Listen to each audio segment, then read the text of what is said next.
both managers come away with a game with a little bit of scrutiny. My view was that Arteta was too cautious and that Pep was really acknowledging just how far behind Arsenal and certainly Liverpool City have fallen. It does feel like a missed opportunity, again, for Arteta. Look at the team selection. I think a lot of people were scratching their heads.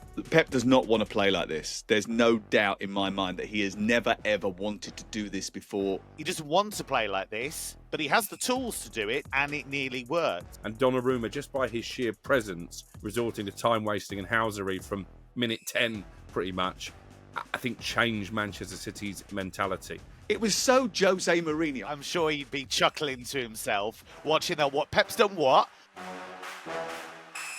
It's Premier League All Access with me, Sam Matterface. Crookie is here, and so is Kevin Hatchard, the European super guru. Welcome, everybody, to 1995. 10 men behind the ball. Lump it up to the big man. Long throws, little flick-ons, get it in the mixer. And that's just Arsenal, Manchester City. And don't forget Nick Voltemata's Tash. I mean, that is a proper throwback. And all we need now is a Stone Roses reunion or a Spice Girls reunion for Crook. And maybe a Christmas special from Only Fools and Horses. And all of a sudden, we're in 90s heaven, boys, aren't we? I don't mind the Stone Roses, by the way. I know you're trying to cast aspersions over my musical taste, yeah. But yeah, actually, Perry Groves called it. He said throwback to the 80s before a ball was kicked on Sunday. And he wasn't far wrong, was he? He wasn't far wrong. That's because he was injured during the 90s and he doesn't remember them. I'm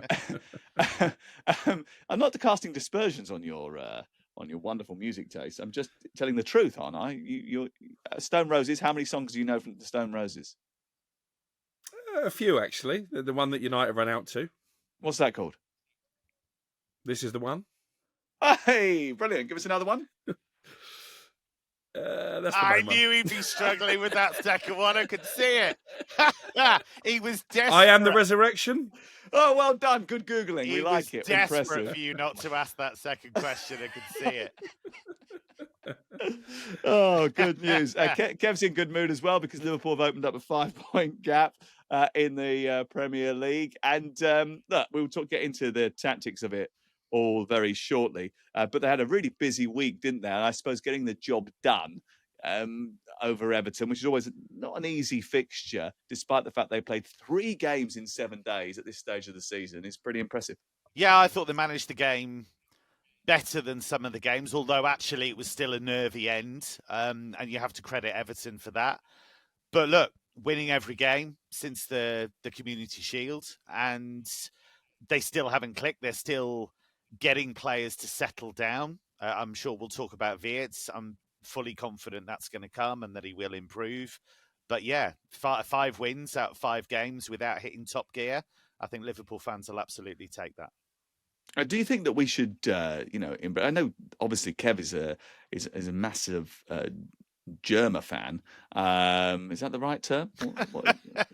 Germophile? That makes it feel like I like germs, which is not the case necessarily. No, it's Germans. You like Germany. Yeah. So what would that phrase be? Yeah. Deutschephile. Okay, fine. And Crookmeister has got the ability to do this. I think we should do the old Nick Voltemata Tash thing, don't you?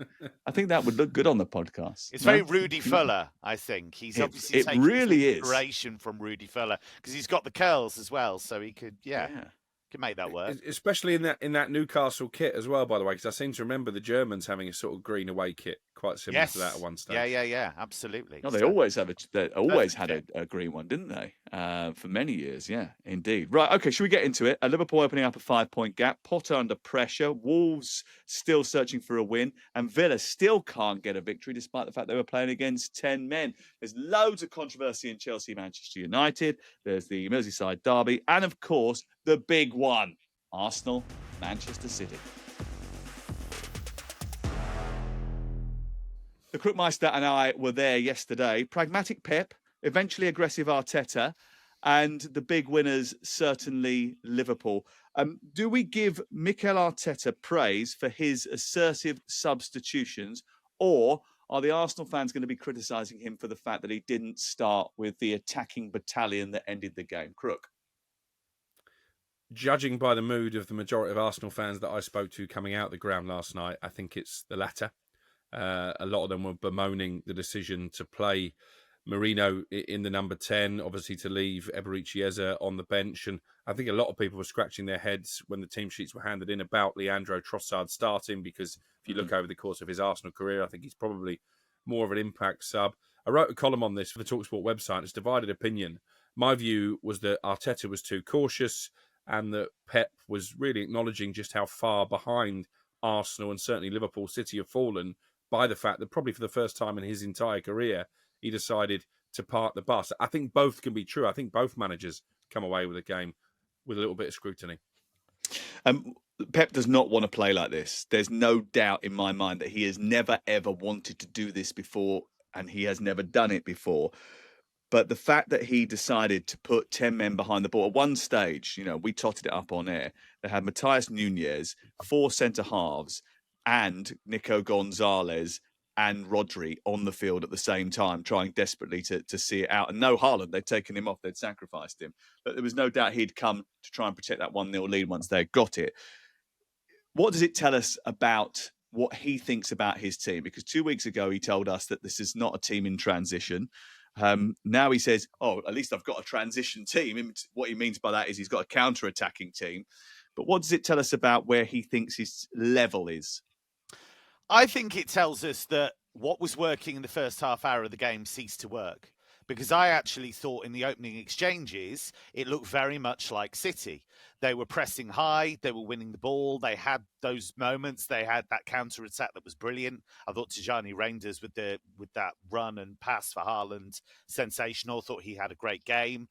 But then we saw what we've seen in so many City games in the last year, that high press stopped working.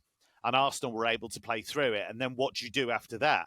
So what he landed on was, let's drop deeper, we'll let them have the ball, and we'll dare them to play through us. And it nearly worked.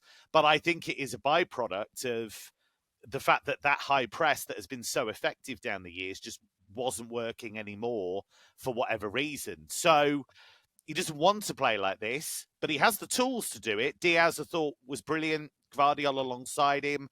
That should be City's pairing at centre-back going forwards for the next few years, I think. I think they've got that capability. I thought Rodri's still not 100%, but I thought Rodri had a much better game. But it is a sign that the overall pattern still isn't quite working. Do we give them credit, actually, though, Crook? Because last year, when they were in front in games and then they conceded, they lacked the steel to get anything from those matches. They would concede one, then they'd concede two, and the game would be over. And we've spoken to players that I spoke to, Gvardiol and Nunes, at the midpoint of last season, and where they admitted that when they conceded a goal in those circumstances, they would mentally have a fear that it was all going to go wrong. The fact that they managed to see the game out is actually a step forward for Pep Guardiola. It's a step forward even from a few weeks ago, because that's exactly what happened at Brighton, and Guardiola bemoaned after that game that his side needed to be stronger. Do you know the big difference maker there, I think, is Donnarumma. When you look at the players that Manchester City have lost, and I thought it was startling that 7 of the 20 players that Guardiola picked in this fixture last season are no longer at the football club. They've lost a lot of big personalities, a lot of leaders from that dressing room, the likes of Kyle Walker and Kevin De Bruyne as well. And Donnarumma, just by his sheer presence and what he's achieved in the game, and the fact that he was resorting to time wasting and Housery from minute 10 pretty much, I think changed Manchester City's mentality. So I think he was a big part of that stronger mindset that maybe wasn't there at Brighton a few weeks ago. Did you like the Housery? Do you like the time wasting and all that kind of stuff? Because it was so Jose Mourinho. I know he's back now and he's back in fashion because he's at Benfica and he's just won 3-0 on the anniversary of his first ever appointment, the 25th anniversary of his first ever appointment. But the old school sort of place the ball down, then take it from one side of the 6-yard box to the other, and then just hold on to the ball for that little bit longer. I mean, it started right in the very first minute. And to be fair, because it's Pep and because it's so out of character and because the fact that they've moaned about Arsenal doing it, I'm kind of here for it. Imagine what Mourinho would say about it. Like, I'm sure he'd be chuckling to himself, brilliant. Watching that. What Pep's done? What Pep's? So I think he'd be very excited to see Pep doing that. I think the thing about Donnarumma is interesting because he made an important save in the game. I still have slight concerns over him with the ball in the air, which seems mad for a goalkeeper that big. But I thought he flapped at a few. And obviously, he's not going to come up against many teams like Arsenal in terms of their set pieces. So it might not be exposed that often. But for a big guy, he does flap a fair bit at crosses. But I thought in general, yeah, he did have a presence there. And I think there's been a lot of talk, and I understand why, about the ball at his feet. And that's why Luis Enrique did ultimately get rid of him. But I think the thing to remember is his long passing is actually not that bad. And when Really he's going, good. when he's going direct to Haaland and things like that, that's absolutely fine. And if they are going to go a bit more direct at times, that's going to work. So, yes, when he's being pressed, and he had a moment where he got away with one in the game, when he's being pressed, that's going to be a bit of an adventure every time. But I think with his longer passing, it's actually pretty good. And also just the assertiveness and the confidence that he exudes, I think, gives confidence to everybody else around him. And that little bit of security makes a major difference. In the first half, Madueke had a lot of the ball, caused a few problems. Statistically, I think if you look at it, it's not like he's done brilliant take-ons and he's done 17 sprint or whatever. But actually, he was having an effect on the game. Now, did he get injured and come off at half-time? Or did Nico O'Reilly have his number? You spoke to Arteta afterwards. What was the verdict, Crook? He told me he picked up a small injury, so that substitution was enforced. It would have been odd, wouldn't it? Because he was pretty much Arsenal's only attacking threat in the first half. But either way, you have to say the changes that Arteta made, and he was decisive at half-time. I don't think he would have been as decisive if it was 0-0 and they weren't 1-0 down, but they did alter the course of the game, albeit they left it very late to get the equaliser. But I think on the balance of play, a draw was probably a fair result. Where does it leave us in the title race, though? Because if you look at Manchester City, they're 8 points behind Liverpool at this stage of the season. Kev, that is monster. That is massive. At this stage of the season, that's unheard of for Manchester City. And the one thing you wonder about City is, can they do what they've done in the past, which is string together 12, 13, 14 wins? You know, that's the kind of thing that they used to do, even when they started the season slowly. I still think he's working a few things out. I still think he's got obviously Ryan Cherky's out at the moment. I think that's a real shame because I think he's the kind of guy that can open things up. Doku, I think, has been superb. I think he's been in great form. That's a real plus for them. But I still think they're going to drop points here and there. So that kind of gap is a real worry for them. The only thing I'd worry about from an Arsenal point of view, and I have huge respect for them without the ball, I do still think he's a bit cautious, Arteta. And I know people think that's a bit of a cliche, but you look at the team selection. Eze comes on at half-time and is affecting the game from minute one. And he's the one that comes up with the pass over the top for Martinelli. He's the one that's got the vision. And it impacts on Gyökeres as well, because what do we know about Gyökeres? We know he likes those balls down the channels nice and early so that he can run at people. And he was peripheral. I was getting frustrated for him. I was getting annoyed for him. I wanted to go out there and say, give him the ball. That's it. Give him the ball. Play it down the side. What? And why isn't he turning around and shouting at everyone saying, give me the ball? Well, I think that will come. I think that will come. He's only just got there, so maybe he doesn't want to throw his weight around. But I think that will come because at Sporting, and I know it's different, I know it's Portugal, all that stuff, but they knew he would be on the move. So they'd try and find him nice and early, because you get him running at a defender one-on-one down the side of the box, they're not going to like it. So he needs that service more. And they've had two big games now, and they've only scored one goal. And I just think Anfield understood, because he's trying to stay in the game and he's trying to maybe then amp it up in the closing stages, and they get done with a brilliant free kick. I understand that. That's fine.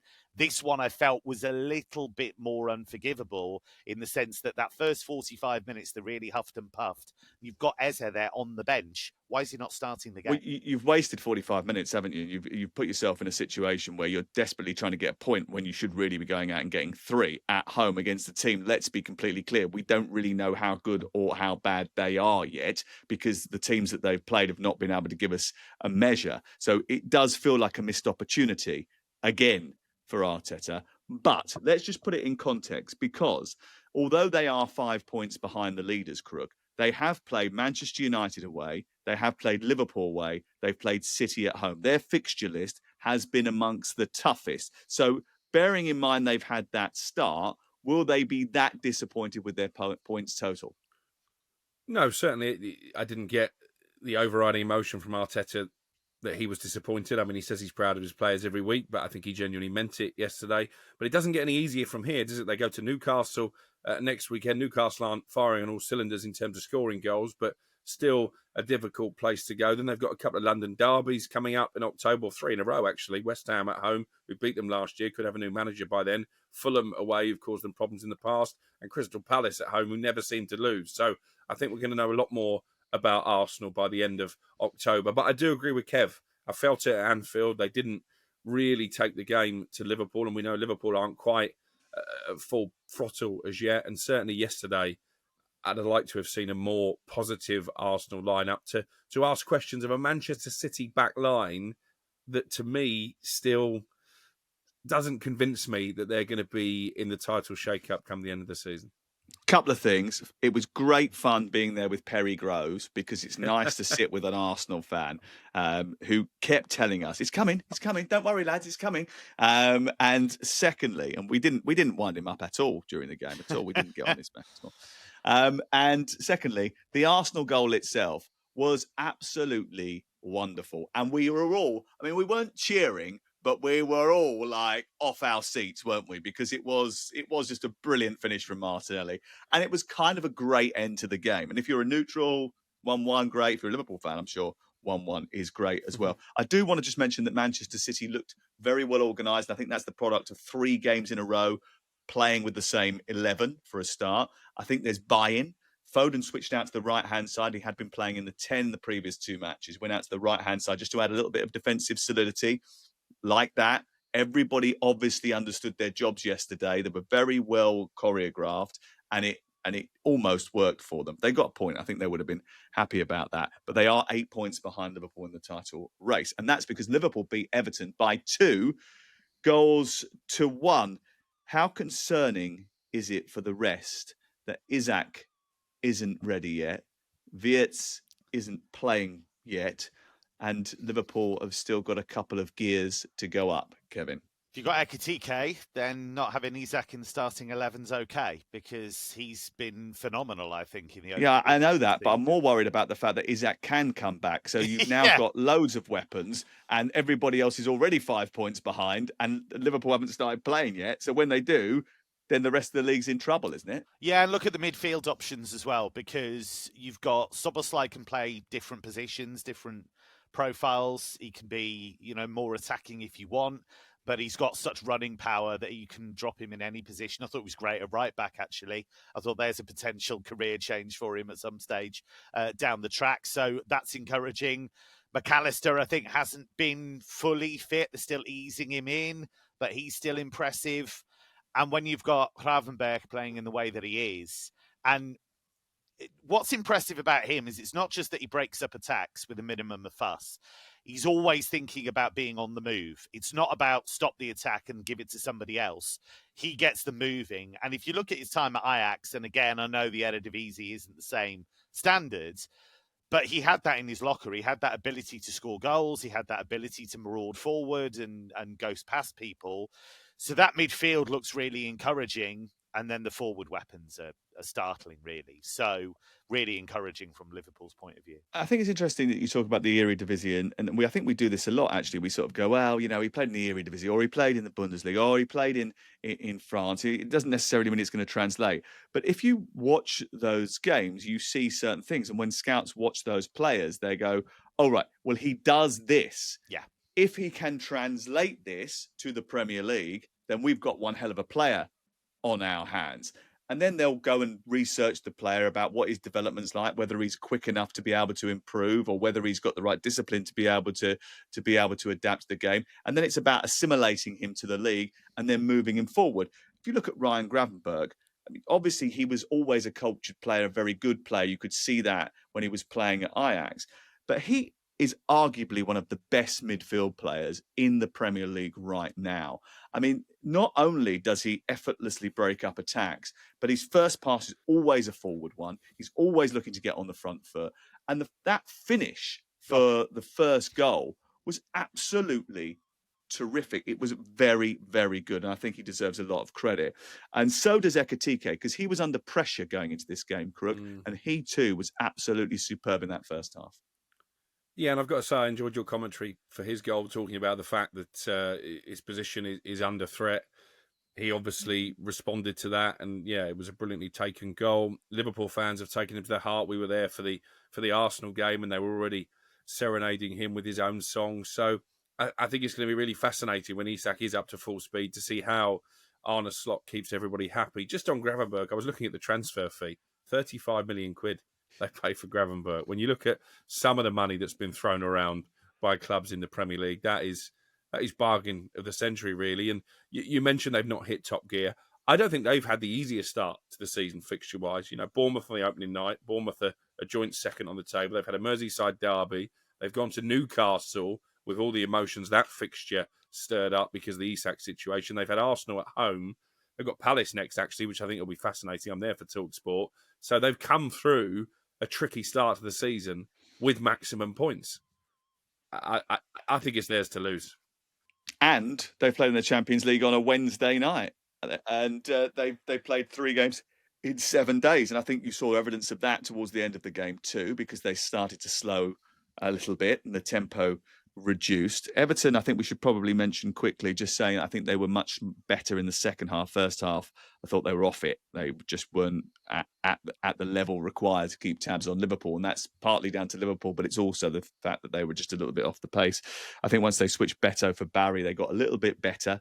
But there's still the final ball into the box wasn't right, and they didn't cause enough problems, I think, when Liverpool tired towards the end of the game. That maybe, I think David Moyes looked at it as, okay, we're not as far away from Liverpool as we thought, but at the same time, you know, the better team won. And I think that's probably fair. What I wanted to focus on was Florian Vietz, because he's in my fantasy team, Kev, because you said he was brilliant. Yeah. And he hasn't got me any points yet. Yeah. And the reason he hasn't got me any points yet, because he hasn't scored or assisted any goals in the Premier League. And he can't do that if he's on the bench, which is a massive issue. But you think it's going to come, he's going to be okay. Why is he finding the transition to the Premier League a little bit difficult?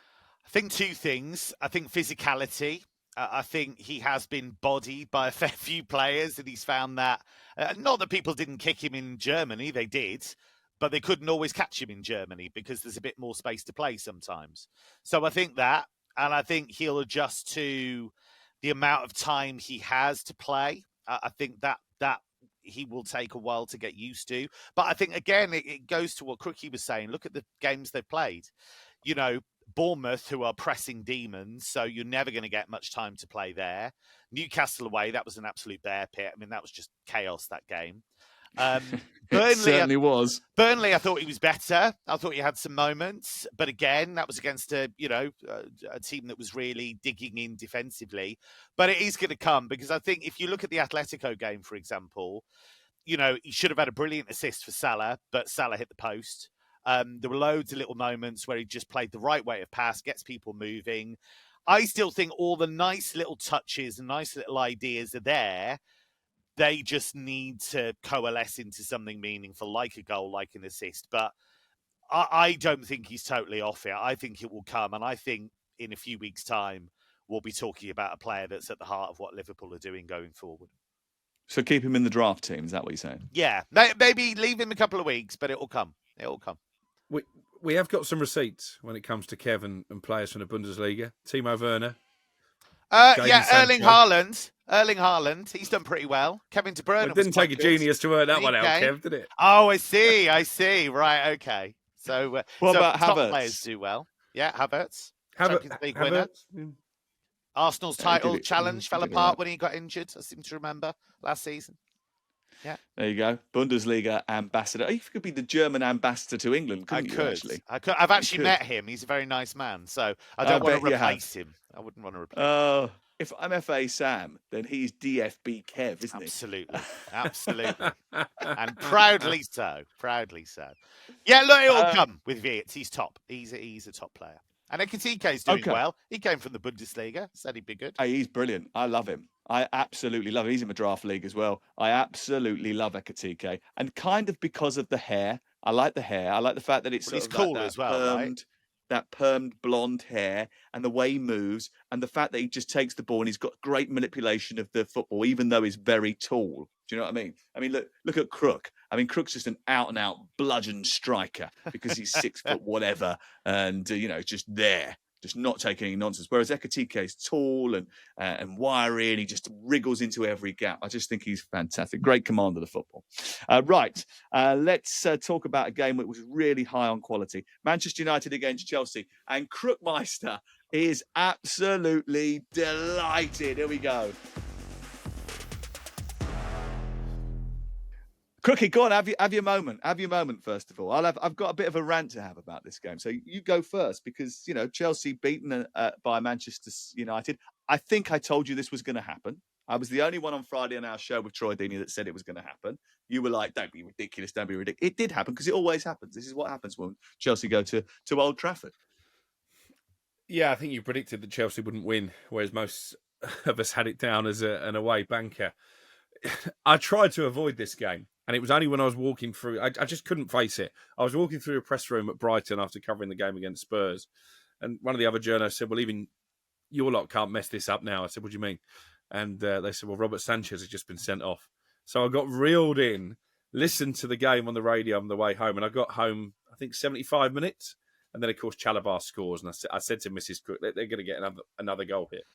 We've blown this, thanks to that Casemiro red card. But in fairness, that they saw it out. And I think you saw a couple of new traits from Manchester United, because I think part of the reason that Sanchez made the mistake is because they did make a really fast start, United. They began the game well. I think Mbeumo looks right at home at Old Trafford. And then to have the capability to show a bit of character, to dig in and see off that late fight back, I think is really positive. But it's only going to be positive if they can back it up now with the victory at Brentford next week. And it's a long time since they won back-to-back games in the Premier League. Then it's Sunderland at home. This is an opportunity to put some points on the board. And all of a sudden, when you look at the tricky fixtures that United have had at the start of the season, because of that one win against Chelsea, it doesn't look as terrible for Ruben Amorim as it did a week or so ago. See, I told you, I don't worry about it too much. You were getting knee-jerk. I knew you were. And I thought, and I said to you on Friday, they're not as bad as you think they are. They are a level. They're mid-table. They're never going to be top 5, but they're not as bad as you're making out, because actually the system kind of worked again, with Dorgu having loads of the ball on the left-hand side. Yeah. He just can't deliver the final ball, but he gets into those positions. So the guy's a great athlete. He gets up and down the pitch brilliantly. They find him really well, but he can't get that ball, that killer ball, into the box. That's a recruitment problem, not a system problem. I think they did start so well, and that's what unsettled Chelsea. But Chelsea should have got something from this game. So let's talk substitutions, and I'm sure Kev, you'll have a view on this. I've got a massive issue with this. Enzo Maresca has made a mistake, and he's done a very good job at Chelsea. Yes, he's won the Conference League, got him into the Champions League, and he won the Club World Cup with a brilliant performance against PSG. But this was a tactical mishap. This was a panic. Cole Palmer is not fit.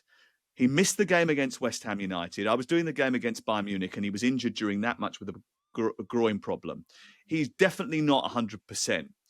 He was risked in horrid conditions. And when I say horrid conditions, I got soaked walking from my car to the game. I came from the Merseyside derby, rushed over to Manchester. I got soaked just walking to the ground. It was absolutely horrendous. When you have to take someone off after 4 minutes because your goalkeeper's had an absolute brain fart, why would you not take off the half-injured player? Okay, he's your best player. Maybe then you wait. If you're going to make one substitution, maybe you wait. But if you're making 2, why would you sacrifice 2 attacking players? I don't get it.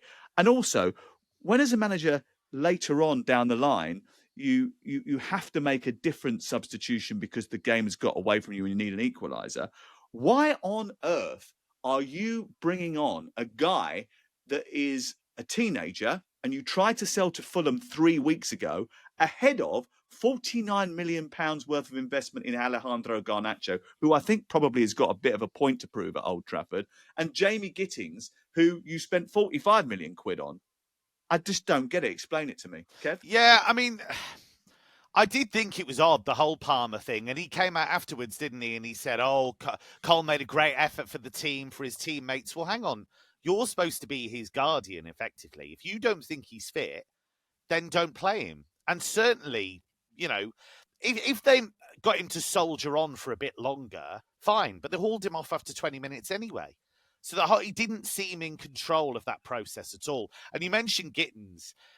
He feels to me a little bit like the poster boy for the problem with incessant trading at Chelsea.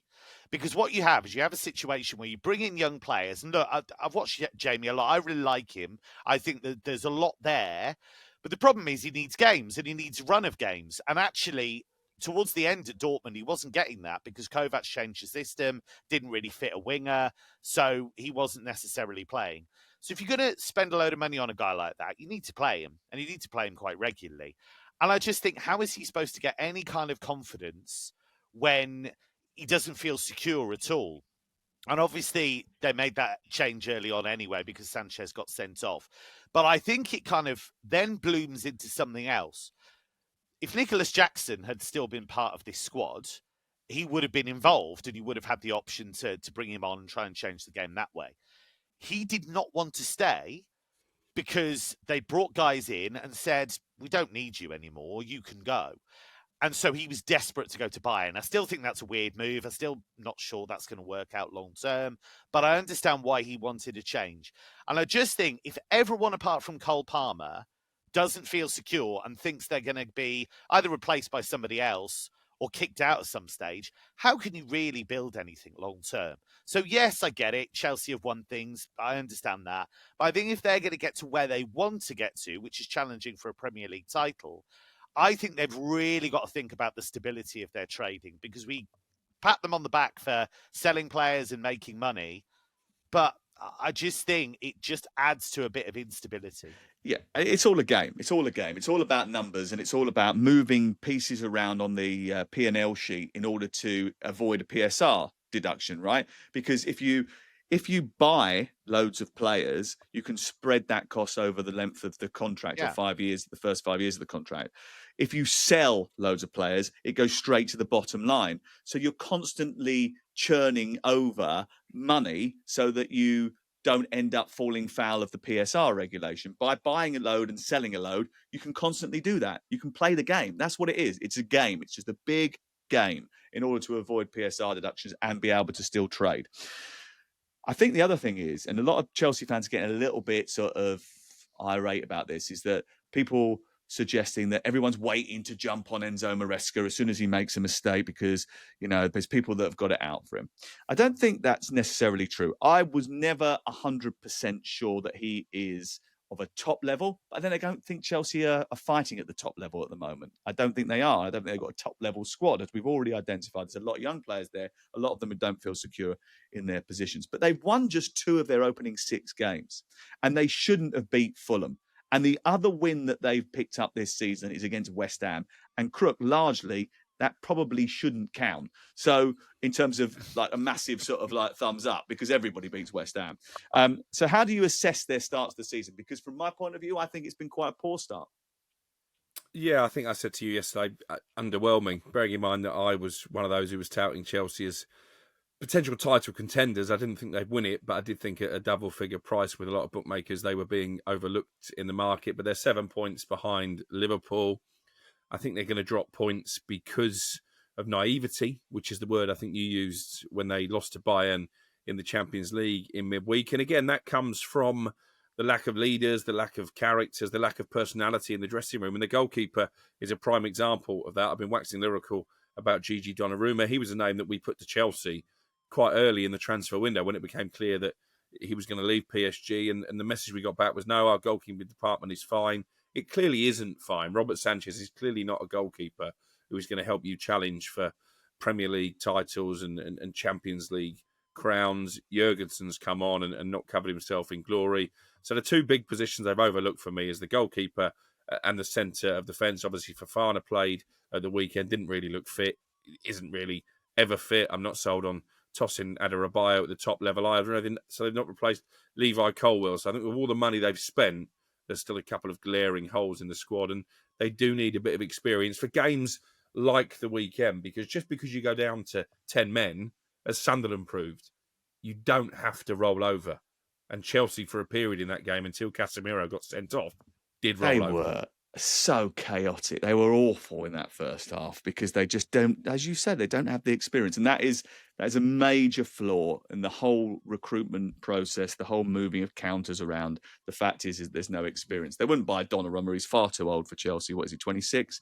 Can't buy a player at that age. Well, Maignan, they had the chance to sign Mike Maignan from Milan. Yeah, but it was too expensive. Yeah, it was too expensive for someone who was, how old is he? Well, he's 29, so he's too expensive. Can't do that. But that's ridiculous. Of course it is. Kind of, it's nuts. It's just unbelievable, isn't it? Because actually and I know he's not had the best year, but he is a leader and he is France's number one. Chevalier might have something to say about that in the short term, but I just think there was a real opportunity to upgrade that department and actually spread a bit of calm throughout the team, and they missed it. Yeah, they did. Just a quick word on the system of Manchester United. Just wanted to talk about that a little bit, Crook. I don't know if you noticed, but I think we had a conversation last year, and I said to you, the only way this system... I went to a few games, as you know, at Old Trafford last year, and I sat in the crowd, and I've been studying them quite a lot because everyone talks about Manchester United, so you have to watch everything they do. And I've been watching how this system's developed from the beginning. And I said to you at the beginning, I think it was Nottingham Forest game I went to, this system only works if one of the central defenders moves into midfield. It's got that. One of those three has to move into midfield. They've got to get up and join in because that gives you the extra number. It allows Bruno, if he's playing in the 6, to go further up the field. That's what they have to do. Matthias de Ligt did that on Saturday. And that was the reason why they looked a lot better, especially in the early part of the game. Yeah, you're absolutely right. And actually, I think Matthias de Ligt has been excellent since the start of the season. He did a brilliant job on Gyökeres in the first game of the campaign. I think he's been the pick of United's defenders so far. You might argue that's not been difficult, but I think you're dead right.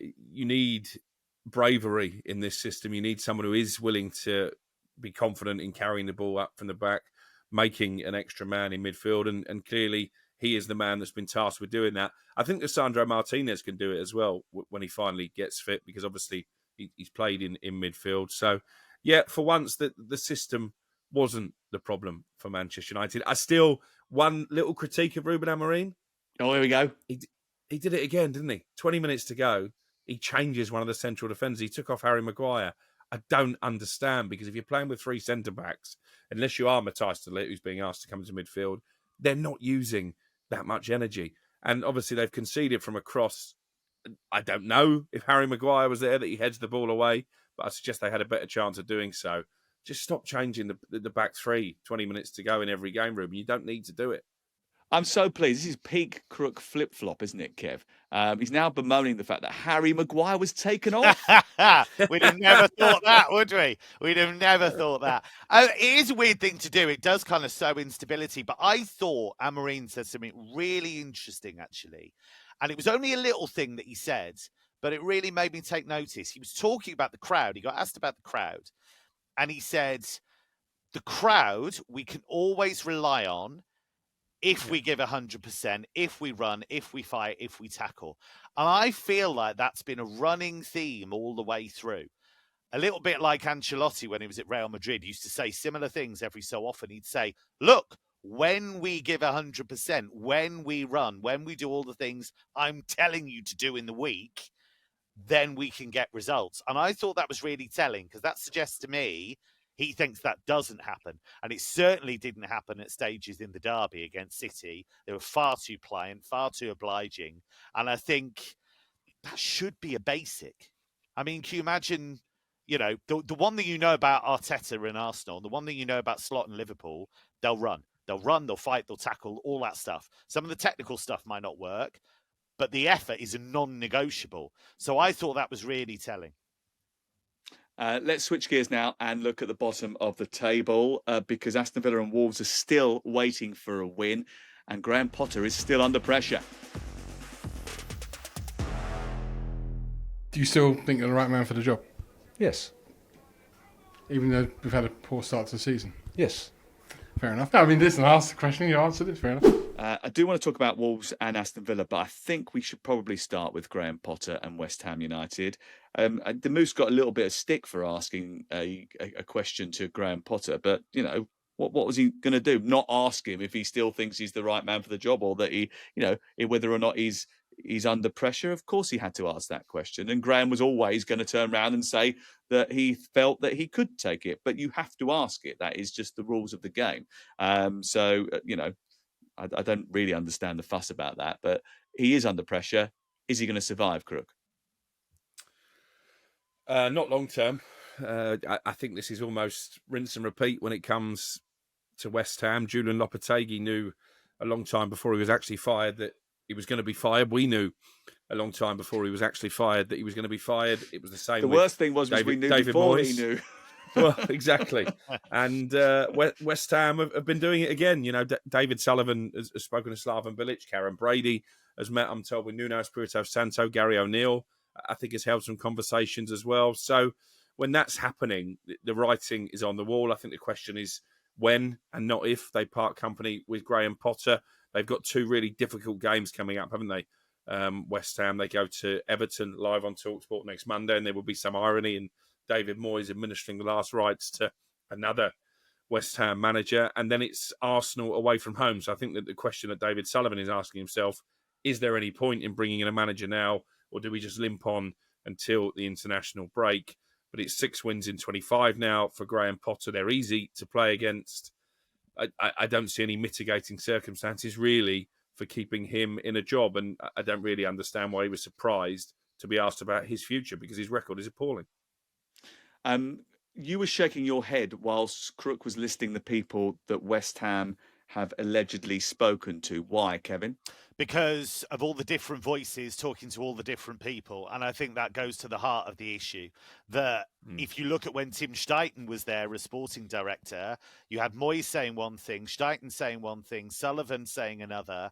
And there's no uniformity, there's no unity there. So look, I'm a Potter stan, but even I admit it's been a disaster. And what he didn't do, which I think was criminal, was he didn't use effectively half a season of the longest pre-season ever, basically, to work out how he was going to play. They should have been absolutely ready from the get-go of this season. Absolutely. And he can't argue any differently. So, you know, even I, and I'm a fan of his, but even I have to say that this has been a debacle, really. But you could change it for Nuno. You could do whatever you want. The coach is only a part of the puzzle here. I think the transfer policy has been a disaster. I think also, until they get, you know, an idea of who's really in charge there and who really makes the calls, they're just going to go in a cycle constantly. And they might not be bad enough to go down. And, you know, it wasn't that long ago that they won the Conference League under Moyes. So, you know, it is fixable. But I just think that there's too many conflicting voices and ideas there. I think you're absolutely right about the conflicting voices and the structure above him and the recruitment, and all of that is totally true. But the biggest issue is that he had a free hit last season. They were not going down last season. They couldn't get into Europe. They had nothing to play for from the first game that he was in charge of. The first game he was in charge of was away at Aston Villa in the FA Cup. They lost that. They didn't do too badly, but they lost that. Once they went out of that competition, that was it. There was nothing to play for, nothing. So what they should have been doing was getting themselves absolutely honed for the start of this season. And they just haven't done it. And an example of that is the set pieces, which are such a massive, massive issue. And that's something you can address. It's something you can coach. He said he has been working on it this week or whatever. But they make it look so difficult. They've conceded 7 of their 13 goals from corners. Yeah. I mean, you cannot concede half your goals from corners. And also the other thing is that, and this is a major issue, is if you look at the XG conceded goals or expected goals against and the goals they've actually conceded, it's a massive disparity, right? Because the goalkeeper's having a nightmare. Okay, so he changed it for Areola this time around. But that's recruitment issue. Okay, let's talk about Wolves and Villa, because they're winless at the bottom of the table. And Villa did manage to get a goal, but they didn't. That was a helping hand from a goalkeeper as well. But they didn't get over the line against Sunderland, who played with 10 men. And Unai Emery afterwards was furious, Crook. Yeah, he was. It was pretty a brutal assessment of his players, and we've touched on it a couple of times on the pod over the course of the season so far. He's not a happy bunny. You go right back to that sort of strange exchange that he had with you when he seemed determined to pick a fight over your line of questioning. And Unai Emery's lost his smile, and so have Aston Villa. And that was a really poor result against 10 men for so much of the game. Not to put Sunderland to the sword, I think is a real concern. They're not going to go down, Aston Villa.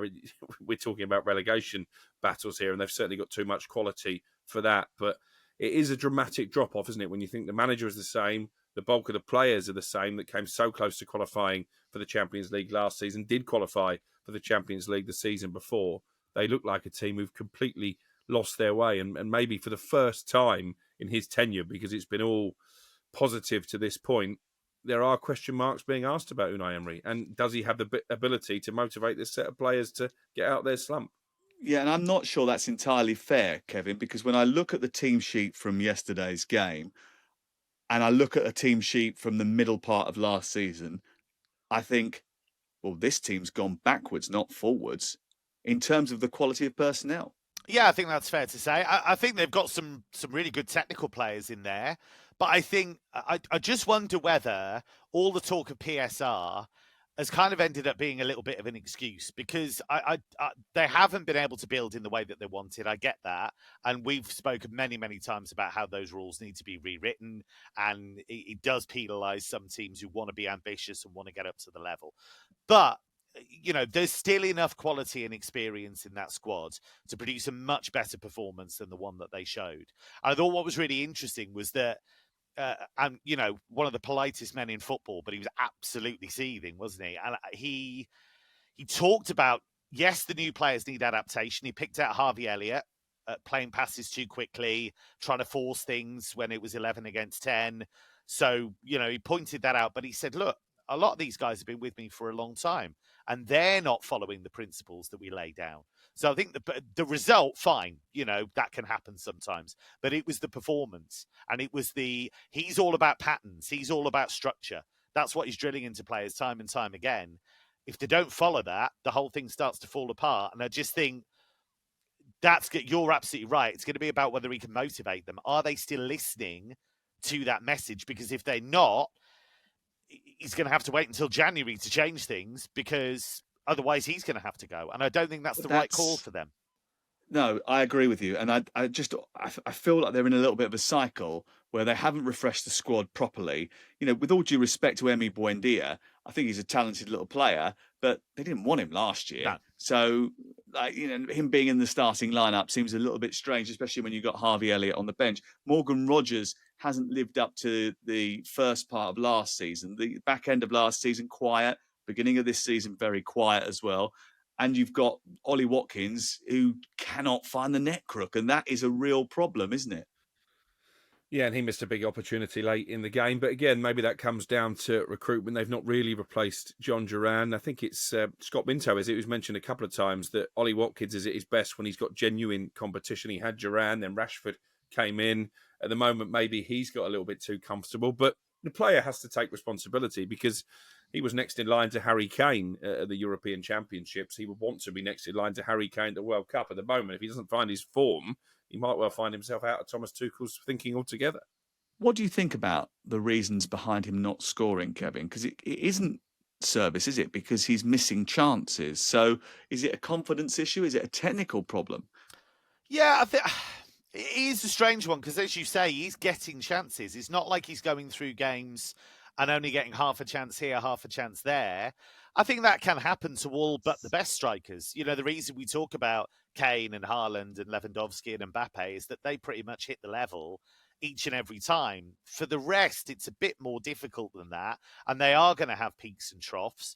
The Duran thing was weird, because I think they took the opportunity to take the money in, and again, that comes back to PSR, but they haven't quite replaced him. What they've got is a lot of half and half players. So Donyell Marlon, he's not a striker really, He's a kind of wide player. He's a bit of an inside forward, but he's never been reliable to get loads of goals. He's always been really streaky. I really like Evan Gesson, but he's not an out-and-out striker necessarily. He's somebody that likes to be in those kind of channels and kind of be that second striker almost. So they don't have an out-and-out number 9 that can push him in the way that you need to. But I think he's just having one of those striker slumps.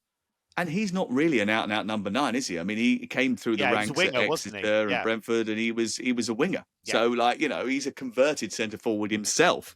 So, although the instinct might not be there the way that some number 9s certainly are. I mean, he's obviously a striker now, but he wasn't brought up in that thing. And look, this is why we're in a situation where you're paying stupid money for centre forwards, because there just isn't enough of them, and everybody wants one. That's a major issue. We should probably talk about some other good performances. We didn't mention that Crystal Palace played well in that game with West Ham. They did. They're very good. They never get beat. It's unbelievable the run that they're on. There's only 2 teams that are unbeaten in the Premier League, and they are one of them. The other one is Liverpool. Tottenham coming back from 2-0 down deserves a little bit of a mention, as does the goalkeeper struggling with this little wobbly ball. So is this goalkeepers making mistakes, or is there a little bit of wobble in the Puma ball? New ball this season, new ball manufacturer for the first time. Is there a problem with it? I think there is. I think if you speak to keepers, they don't particularly like it. Of course they don't. Of course they don't. It's the Jabulani all over again. well, that was Vicario's excuse. It wasn't me, boss. It wasn't me. That was Vicario's excuse for the second goal that Brighton scored, that he should have done a lot better.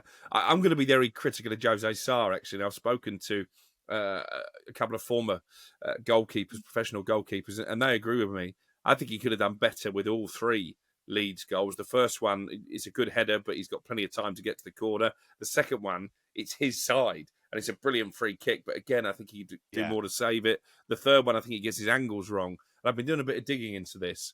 Since the start of the season, Jose Sarr has faced 16 shots on target. He's conceded 11 goals. So therefore, that tells you he's only made 5 saves over the course of the season. It's definitely the ball, though. I think it's a problem. I think he's a really odd goalkeeper, because we talk about strikers being streaky.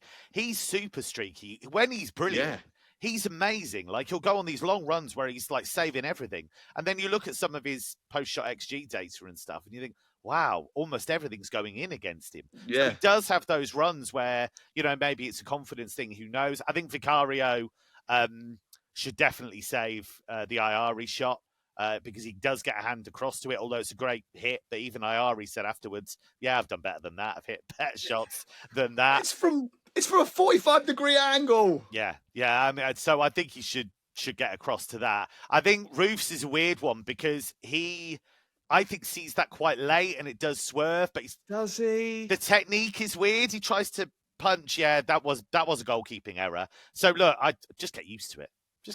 You know, I think goalkeeping errors are goalkeeping errors. And I always back keepers up usually, but the review were weird. Just one little thing about the Wolves Leeds thing, by the way. Anton Stuck, really, really good. He's been brilliant. Where's he from? Where did he get him from? Where did they get him from? What league? Bundesliga. He's really good. There he is. And if he carries on like... What about Timo Werner? Sorry, Timo Werner, who started a Champions League final and won a Champions League final. That's Timo Werner. So did Jimmy Traore. Oi, don't be starting the Jimmy Traore with me. Herculean defender, that man. Lincoln-Chelsea, third round of the Carabao Cup, is live on talkSPORT on Tuesday night. Liverpool-Southampton's on talkSPORT 2. Wednesday night Carabao Cup action from Port Vale versus Arsenal. I've never been to Port Vale, and I'm going to Port Vale on Wednesday night. Looking forward to that. Real Betis Nottingham Forest is on talkSPORT 2. Aston Villa Bologna Thursday night is live on talkSPORT. Kev, thank you very much indeed. Pleasure. For joining us. We appreciate it. Crookmeister, lovely to see you, darling. I get to spend quite a lot of the weekend with you. Looking forward to that. Friday, Saturday, and Sunday this week. What a weekend for us. Brilliant. And we will be back together on Thursday as well. So what? This is just getting better and better. We'll be previewing all of the weekend's action. But so you don't want me to drive you across to Newcastle and back and feed you and put you up and tuck you in at night? Is that what you're saying? I'm looking forward to it. I know you are. And we're looking forward to doing the preview on Thursday as well. So stick with us. Premier League All Access. You can get it on the talkSPORT YouTube channel now, and you can get it wherever you get your podcast. Make sure you tell all your friends about it.